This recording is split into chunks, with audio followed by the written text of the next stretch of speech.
જો સુબોધનીજીને મહાપ્રભુજીને સમજવા માટે આ વિરુદ્ધ ધર્માશ્રયીપણું સમજવું બહુ જરૂરી છે. પુષ્ટિ માર્ગને સમજવા માટે વિરુદ્ધ ધર્માશ્રયીપણું સમજવું જરૂરી છે. પહેલું કહ્યું કે પ્રભુ બાળક બનીને મુગ્ધ બને, પણ એ જ સમયે એ રસિક શિરોમણી કિશોર પણ છે. બીજું કહ્યું એ સ્વવશ છે, છતાંય પરવશ પણ થઈ જાય. જ્ઞાનીઓ માટે પ્રભુ સ્વવશ છે, પણ ભક્તને જુએ તો પ્રભુ કેવા થઈ જાય? પક્ષધર. પક્ષ એટલે પીછું, પીછું ધરે છે ને, એ પક્ષધર થઈ જાય, ભક્તને પક્ષપાતી બની જાય. ત્રીજું કહ્યું એ ભય રહિત છે, છતાંય ભયયુક્ત પણ છે. પ્રભુને કોનો ભય લાગે? અભયમ સત્વ સંશુદ્ધિ. પ્રભુના ચરણોમાં જતા જ અભયત્વ મળી જાય, પણ એ જ પ્રભુ ભયભીત પણ છે. બિલાડી ઝઘડતી હતી, વાર્તામાં આવ્યું ને, અને ડરી ગયા પ્રભુ. એ માજીને બોલાવવા લાગ્યા, અને માજીએ કહ્યું, અરે તમે તો પૂતના મારી, અઘાસુર બકાસુર માર્યા, અને આ બિલાડીથી ડરો છો? અને પ્રભુ પીઠ દઈને બિરાજી ગયા. અરે તારા ભાવને કારણે તો બાળક બનીને બેઠો છું, નહીં તો મને કોણ ડરાવે છે? યે યથામામ પ્રપદ્યન્તે તાસથજામ્યહમ. ભગવદ ગીતામાં ભગવાને સ્પષ્ટ કહ્યું છે, જે પ્રકારે મારું ભજન કરે છે, હું પણ એને એ રીતે જ ભજવું છું. અને એટલે આપણી અંદર જેવો ભાવ હશે, તમારી અંદર ગોપીનો ભાવ હશે, તો પ્રભુ એવો જ ભાવ રાખીને તમારી સન્મુખ આવશે. તમારી અંદર યશોદાજીનો ભાવ હશે, તો પ્રભુ બાળક બનીને વિરાજી જશે. જેવો ભાવ તમે લઈને બેસો છો સેવામાં, સામે પ્રભુ તમને એવા જ મળે છે. તો ભય રહિત છે તો ભયયુક્ત પણ પ્રભુ છે. ક્યારેક સાપેક્ષ છે પ્રભુ, તો ક્યારેક નિરપેક્ષ થઈ જાય. ક્યારેક ચતુર છે તો ક્યારેક મહામુગ્ધ થઈ જાય. એ ગીતાનું જ્ઞાન આપનાર બ્રહ્મ અહીંયા ગોપીઓ એમને ચાલતા શીખવાડે, બોલતા શીખવાડે છે. તોતલું બોલી રહ્યા છે. 7 બરસ કો સાવરો બોલત હે તુતરાય. અને એક બાજુ ગીતાનું જ્ઞાન આપી રહ્યા છે. ક્યારેક સર્વજ્ઞ છે તો ક્યારેક અજ્ઞ થઈ જાય. ક્યારેક આત્મરામ છે તો ક્યારેક ગોપી રતિ વર્ધન થઈ જાય. ક્યારેક પૂર્ણ કામ છે તો ક્યારેક કામાર્થ બની જાય. ક્યારેક અધીન છે તો ક્યારેક દીન ભાષણ થઈ જાય. ક્યારેક સ્વપ્રકાશ છે તો ક્યારેક અપ્રકાશ થઈ જાય. ક્યારેક બહિષ્ઠ છે તો ક્યારેક અંતસ્થિત થઈ જાય.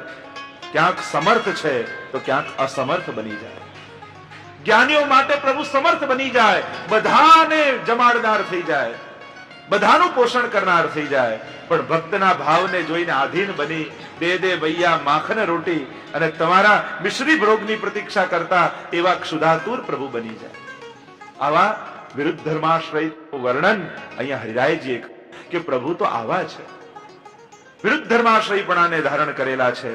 અને આગળ આ ભક્તિ માર્ગની સિદ્ધિ શું છે, આ ભક્તિ માર્ગનું ફલ શું છે, એ સમજાવતા 18મા શ્લોકમાં શ્રી હરિરાય મહાપ્રભુજી આજ્ઞા કરે. ભક્તિ માર્ગે સાધનમ ચ ફલમ શરણમેવહિ. ભક્તિ માર્ગમાં સાધન પણ શરણ છે અને ફલ પણ શરણ છે. સાધન રૂપ શરણ વાણી દ્વારા શરણ લઈએ, અને ફલરૂપ શરણ એટલે મન એનું શરણાગતિ સ્વીકારી લે.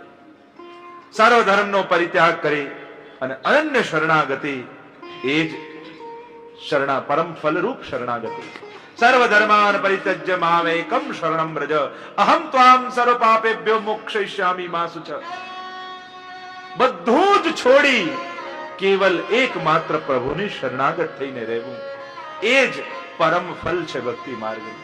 આ નવધાય ભક્તિ સાધન રૂપા પણ છે ને ફલ રૂપા પણ છે.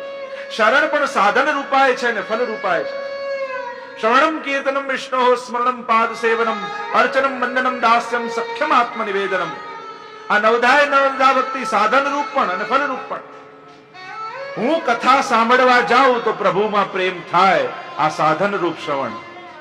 પણ પ્રભુમાં પ્રેમ છે એટલે સાંભળ્યા વગર રહી શકતો નથી, આ ફલરૂપ શ્રવણ. હું કીર્તન કરું તો ભગવાનમાં પ્રેમ થાય, આ સાધન રૂપ કીર્તન. પણ મને પ્રભુમાં પ્રેમ છે એટલે કીર્તન ગાયા વગર રહી શકતો નથી, આ ફલરૂપ કીર્તન. પ્રભુનું સ્મરણ કરવું તો પ્રેમ થાય, પણ પ્રભુમાં પ્રેમ છે એટલે એમનું સ્મરણ કર્યા વગર રહી શકતો નથી, આ ફલરૂપ સ્મરણ. એ જ નવધા ભક્તિ સાધન રૂપ છે અને એ જ નવધા ભક્તિ ફલરૂપ થઈ જાય. સેવાનું ફળ સેવા થાજે, સેવા જ સાધન ને સેવા જ ફલ. હું સેવા કરું ને મને આનંદ આવે તો સાધન રૂપ સેવા, અને મારી સેવા દ્વારા પ્રભુને આનંદ થવા લાગે એ દિવસે સેવા ફલરૂપ બની જાય. એ જ સાધન ને એ જ ફલ. અહીંયા કોઈ બે ભિન્ન વસ્તુ નથી મળતી. અહીંયા સાધન અને ફલની એક રૂપતા છે. હરિરાયજી સમજાવે. આગળ હરિરાયજી સમજાવતા કહ્યું કે પ્રભુ પ્રગટ બિરાજતા હોય ત્યારે તો એમને સેવા થાય, ત્યારે તો એમનું શરણ લઈએ. પણ પ્રભુ પ્રગટ રૂપે અનવતાર કાળ ચાલતો હોય ત્યારે શરણ કઈ રીતે સિદ્ધ કરવું, તો એ સમજાવતા 19મા શ્લોકમાં હરિરાયજી આજ્ઞા કરે. બે પ્રકારના શરણની હરિરાયજી અહીં આજ્ઞા કરે છે. અવતાર કાળ ચાલ. અવતાર કાળ કોને કહેવાય?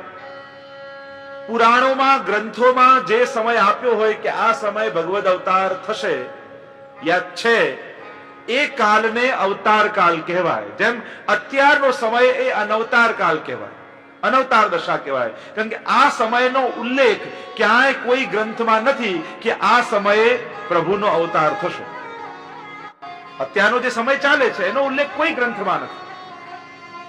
કોઈ પોતાને ભગવદ અવતાર કહેતું હોય તો પહેલા પૂછવાનું કે કયા ગ્રંથમાં તમારો ભગવાન તરીકે ઉલ્લેખ લખ્યો છે? જે મહાપ્રભુજીનો, ગુસાઈજીનો ઉલ્લેખ આવે છે ભવિષ્યાદિ પુરાણમાં.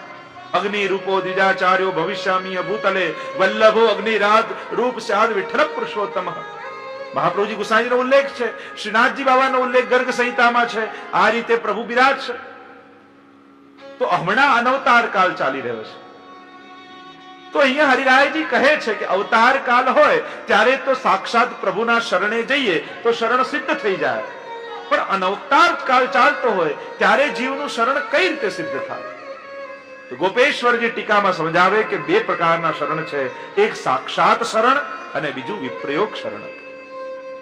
સાક્ષાત શરણ એટલે જયારે ઠાકોરજી બિરાજતા હોય ત્યારે એમની શરણ સિદ્ધ થાય, એ સાક્ષાત શરણ. અને વિપ્રયોગ શરણ એટલે કે અનવતાર કાળ ચાલતો હોય ત્યારે મહાપુરુષના સંગથી જીવનું શરણ સિદ્ધ થતું હોય છે. શ્રી મહાપ્રભુજીના સાનિધ્યમાં જ્યારે જીવ જાય એ પરોક્ષ શરણ છે. અને આપના વચનામૃત ગ્રંથોનો આશ્રય કરે અને એના દ્વારા જીવનું શરણ સિદ્ધ થાય, એને તાપ સિદ્ધ થાય, એના હૃદયમાં વિપ્રયોગ પ્રગટ થાય અને વિપ્રયોગ દ્વારા પ્રભુનું શરણ સ્વીકારે, એ પરોક્ષ શરણ છે. તો આ કાળમાં શ્રી મહાપ્રભુજીની વાણીનો આશ્રય કરવો, મહાપ્રભુજીના ગ્રંથોનો આશ્રય કરવો, મહાપ્રભુજીનો આશ્રય કરવાથી જીવનું શરણ સિદ્ધ થશે. જો ભટકતા રહેશો તો કઈ નહીં પામી શકો. ભક્તિમાં વિસ્તાર વધારવાનું મહત્વ નથી, ઊંડાણ વધારવાનું મહત્વ છે. આપણે આપણું વિસ્તાર વધારતા ઘણા લોકોને જોઈએ. ઘણાના તો ઘરમાં જઈએ તો મંદિરમાં એટલા બધા ભગવાન ભેગા કર્યા હોય કે પેલી ભરેલી બસ જતી હોય ને એમ લટકતા હોય મંદિરમાં દેવતા. બોમ્બેમાં ને જોઈએ પેલી બહાર પણ લટકતા જતા એમ લાગે કે હમણાં પડશે. જે આવે આપતા જાય, જે આવે આપતા જાય. અને એટલા બધા ભેગા કરી લે. વિસ્તાર વધારવાનું મહત્વ નથી, ઊંડાણ વધારવાનું મહત્વ છે. એકમાં જેટલા ઊંડા ઉતરી જાઓ કે બસ આંખ બંધ કરો તો એ દેખાય, એની જોડે તમારો આત્મસાત થાય. લોકો આ લાલચ માણસને ભટકાવે છે. અહીંયા ધજા ચડાઈ આવશો ને તો કામ થઈ જશે, અહીંયા સિંદૂર ચડાઈ આવશો ને તો કામ થઈ જશે, અહીંયા દર્શન કરી આવશો ને તો કામ થઈ જશે. અને આ જે આપણા લોભ વૃત્તિ છે એ માણસને ભટકાવ્યા કરે છે, ભટક્યા કરે છે. માણસને આખું જીવન વ્યર્થ જતું રહે છે. શું કહેતા કે એક ઝવેરી હતા અને એની સામે કરિયાણાની દુકાન. એટલે એ ઝવેરીનો દીકરો મોટો થયો અને 25 વર્ષનો થયો તો પિતાએ કહ્યું કે હવે તારે પણ દુકાને બેસવાનો સમય થઈ ગયો છે, હવે તું પણ દુકાને આવતો થાય. એટલે પિતાએ કહ્યું, એટલે દીકરો દુકાને બેસવાની શરૂઆત કરી. આજે પહેલો દિવસ દુકાનમાં બેઠો છે અને એસી ચાલુ રહ્યા છે, લાઈટો ચાલુ છે ને કોઈ ગ્રાહક આખા દિવસમાં નથી આવતો. સામે બેઠા બેઠા કરિયાણા વાળાની દુકાનમાં જોતો હોય તો આવતા જ જાય છે માણસો. પેલો પડીકા બાંધીને આપતો જ જાય, આપતો જ જાય. એક દિવસ, 2 દિવસ, 3 દિવસ, હવે નવો દુકાને જોડાયેલો. પેલા છોકરાને એમ થયું કે બાપુજી આટલું બધું લાઈટ બળી રહી છે, કોઈ આવતું તો છે નહીં. એના સામે કરિયાણાની દુકાનમાં જો કેટલા લોકોની ભીડ થાય છે ને કેટલા પડીકાઓ બાંધીને આપતા જાય છે. પિતાએ કહ્યું, તું રાહ જોતો જા, હમણાં દુકાને આવતો થયો છું, બેઠો રહે, જોયા કર. કરતા કરતા બીજા 4 દિવસ નીકળી ગયા, અઠવાડિયું થઈ ગયું, કોઈ ના આવ્યું. બાપુજી આ થઈ શું રહ્યું છે? આટલો આટલો ખર્ચો ચાલે છે ને કોઈ આવતું તો છે ને. 15 દિવસ ગયા. દીકરાને થયું કે આ સોનીનો ધંધો મૂકીને કરિયાણાની દુકાન ખોલી લઈએ, કોઈ આવતું તો છે ને, સામે કેટલી ભીડ છે. પિતાએ કહ્યું શાંતિ રાખ, ધૈર્ય ધારણ કર, જોતો જો. અને આમ કરતા કરતા 25 દિવસ થયા અને એ દિવસે ત્યાં નગરનો રાજા એની ગાડી લઈને આવ્યો ને ત્યાં ઝવેરીની દુકાને ઉભો રહ્યો. દુકાને અંદર ગયો અને 1 કરોડનો સામાન એને ખરીદ્યો. ત્યાંથી નીકળ્યો અને ત્યારે પિતાએ કહ્યું બેટા જો આમ પડીકા વાળતા રહો ને તો માણ 10,000 કમાવો, પણ ત્યાં ભલે મહિનામાં 1 ગ્રાહક આવે પણ એવો આવે કે રાજા અહીંયા ઉતરે. એમ આ પડીકાઓ બાંધવામાં રહેશો ને તો કઈ નહીં મળે. તમે તો પુષ્ટિ માર્ગીય છો, તમારે ત્યાં તો રાજા શ્રીનાથજી બાવા બિરાજવાના. આમ પડીકા બાંધવા માટે ભટકો નહીં, શ્રીનાથજીની પ્રતીક્ષા કરતા રહો. તમારે ત્યાં તો સાક્ષાત એ ત્રિલોકનો નાથ તમારા ઘરે આવે. પણ ત્યાં પડીકા બંધાતા હોય ને ત્યાં ઘરાકી વધારે દેખાય. એમ લાગે કે અહીંયા જલ્દી કામ થઈ જશે, પણ સોની બનીને બેઠા રહો તો પેલા કરતા અનેક ગણું કમાશો. શરણ સિદ્ધ કરવું, પૂર્ણ ભાવે શરણાગતિ લેવી, એમ હરિરાય મહાપ્રભુજી સમજાવતા આગળ આજ્ઞા કરે છે કે વૈષ્ણવના જીવનમાં સુખ અને દુઃખ બંને આવે.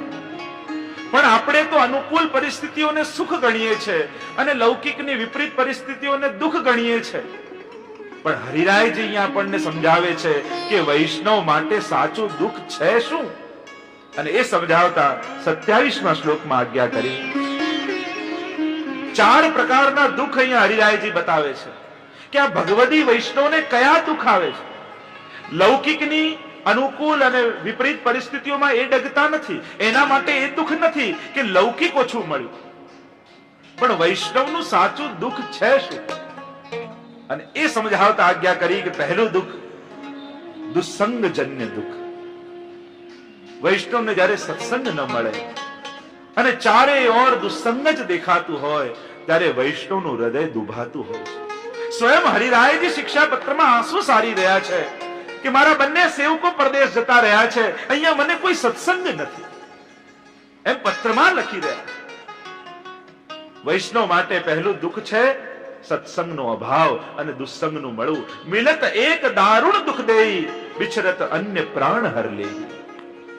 ઘણા એવા મળે કેમ થાય કે મિલત એક દારૂણ દુઃખ દેઈ, અતિ કે આ ક્યાં મળી ગયું, અને ઘણા એવા ભગવદી મળે એમ થાય કે આ જતા હોય તો અમારું પ્રાણ હરાઈ જશે. તો દુસ્સંગજન્ય દુઃખ. બીજું છે લૌકિક આવેશજન્ય દુઃખ. ઘણા દિવસ એવા જાય કે સેવા કરતા અને આખો દિવસ લૌકિક જ વિચાર આવ્યા કરે, લૌકિક જ આવેશ રહે. કોઈ આપણું અપમાન કરી દે, કોઈ આપણને સન્માન આપી દે, ઘણીવાર ઈચ્છેલી વસ્તુ ન મળે, ઘણીવાર ધારેલું ન થાય, અને આવી વિપરીત પરિસ્થિતિઓ આવે ત્યારે આખો દિવસ આપણું મન લૌકિક આવેશમાં રહેતું હોય છે. અને આવો દિવસ આખો એ જાય અને રાતના સત્સંગની પુસ્તક ખોલીએ અને ખોલ્યા પછી ચિત્ત અલૌકિક થાય અને ત્યારે ભાન આવે, અરે આજે તો આખો દિવસ લૌકિક ચિંતનમાં ગયો, આજે આખો દિવસ ઠાકોરજી યાદ ના આવ્યા, અને એ દિવસે ભગવદીને બહુ દુઃખ થાય. કહ હનુમંત વિપત્તિ પ્રભુ સોઈ, જવ તવ સુમિરન ભજન ન હોય. એટલે જ માણસમાં પણ તુલસીદાસજી કહે કે ભક્ત માટે વિપત્તિ કઈ છે, જે ક્ષણે પ્રભુનું વિસ્મરણ થાય એનાથી મોટી વિપત્તિ ભગવદી માટે કોઈ. પ્રભુ ભૂલાઈ જાય. ત્રીજું દુઃખ કયું? સત્સંગના અભાવથી થતું દુઃખ. એક દુસ્સંગથી મળતું દુઃખ છે અને બીજું છે સત્સંગના અભાવનું દુઃખ. સત્સંગ નથી મળતો. અને ચોથું કયું? માર્ગ સ્થિતિનું દુઃખ. કેમ પુષ્ટિ માર્ગમાં જ રહું, મારી ચિત્ત વૃત્તિ પુષ્ટિ માર્ગથી બહાર, મહાપ્રભુજીની આજ્ઞાઓથી બહાર ન જાય. ઘણી વાર વિપરીત પરિસ્થિતિઓમાં મન વિચલિત થઈ જતું હોય છે, ઠાકોરજીનો આશ્રય છૂટી જતો હોય છે અને લૌકિક આશ્રય પાછળ જીવ ભાગી જતો હોય છે. અને જ્યારે ભાન થાય, અરે મેં ઠાકોરજીનો આશ્રય છોડ્યો, મારા લૌકિક સુધારવા માટે મેં અન્યાશ્રય કર્યો, અને જ્યારે આવું ભાન થાય ત્યારે વૈષ્ણવને મનમાં અતિશય દુઃખ થતું હોય છે. મહાપ્રભુજીએ દામોદાસજીને આજ્ઞા કરી કે હા તમારે પુત્ર થશે, અને છતાં એમના પત્ની જ્યોતિષને બતાવવા માટે ગયા. તો પુત્ર તો થયો પણ બહિર્મુખ થયો. બધું જ છે, કોઈ વસ્તુ ખોટી નથી, પણ ઠાકોરજીનો આશ્રય સર્વોપરી છે. વૈષ્ણવે ભગવદ આશ્રય નહીં છોડવો, ક્યારેય નહીં છોડવો. હા, તમે સંસારમાં ઉપયોગ કરો છો ઘણી બધી વસ્તુનો, પણ કોઈ પણ વસ્તુનો આશ્રય નહીં કરવો. બીમાર પડો ત્યારે એમને થાય કે ડોક્ટરનો આશ્રય પછી અન્ય આશ્રય નહીં થઈ જાય. આપણે તો ઠાકોરજીના જ આશ્રયમાં રહેવાનું છે, પછી હું ડોક્ટર પાસે જઈને શું કરવા, રોગ દૂર કરાવું? તો અહીંયા એ સમજાવે, આ આશ્રય નથી, આ તો એનો ઉપયોગ કરી રહ્યા છે. આશ્રય તો ઠાકોરજીમાં જ છે કે આ ડોક્ટરને ઠાકોરજી એવી શક્તિ આપશે કે મારું નિદાન કરીને એવી દવા આપશે કે હું ઠીક થઈ જઈશ. આશ્રય તો ઠાકોરજીનો જ છે, પણ આપણે એનો ઉપયોગ કરીએ છીએ, કારણ એ કાર્ય ઠાકોરજીએ જ એને સોંપ્યું છે. તો આમ ઘણી ઘણી વસ્તુમાં આપણે ઉપયોગ કરીએ છીએ, પણ આશ્રય નથી કરવાનો.